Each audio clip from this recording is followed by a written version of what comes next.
ว่าสิไปกับสายคนนั้นฮักเขาขอให้จบกัน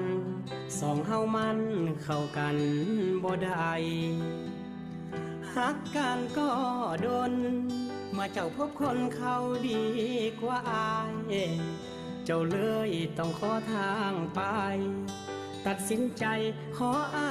ยอย่าห่วงเรื่องหักเรื่องห่วง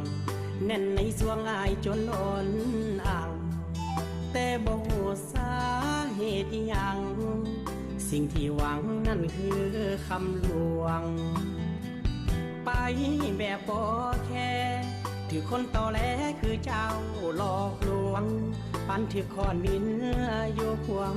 งเมาเหล้าจนสวงแต่คงบ่ตายคนบ่มีแฟนเป็นล้านเป็นแสนเขายังอยู่ได้คนโสดก็มีทมไปบ่เห็นว่าไผนั้นขาดใจตายเมื่อเจ้าอยากหนีด้วยความยินดีอายให้น้องไปอกหักก็เพียงเจ็บใจเวลาผ่านไปคงดีขึ้นมาปล่อยให้น้ำตาไหลออกมาล้างบาดแผลใจ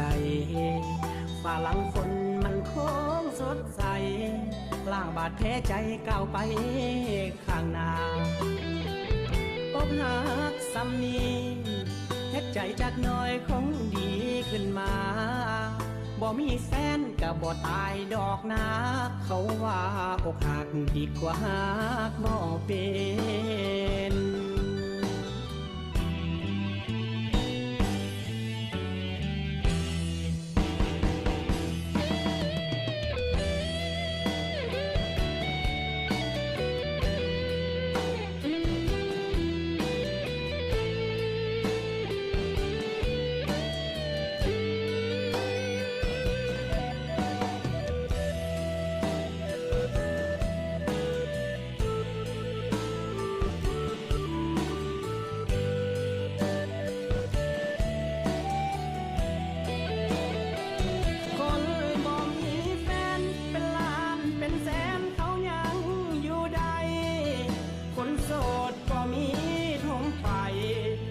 เห็นว่าไผ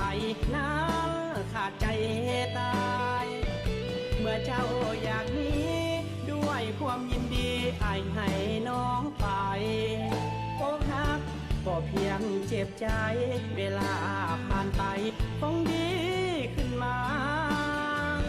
ปล่อยให้น้ำตา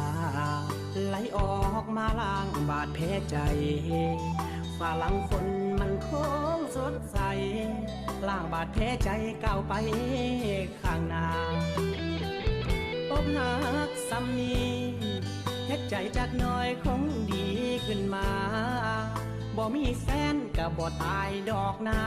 เขาว่าอกหักดีกว่าหักบ่เป็น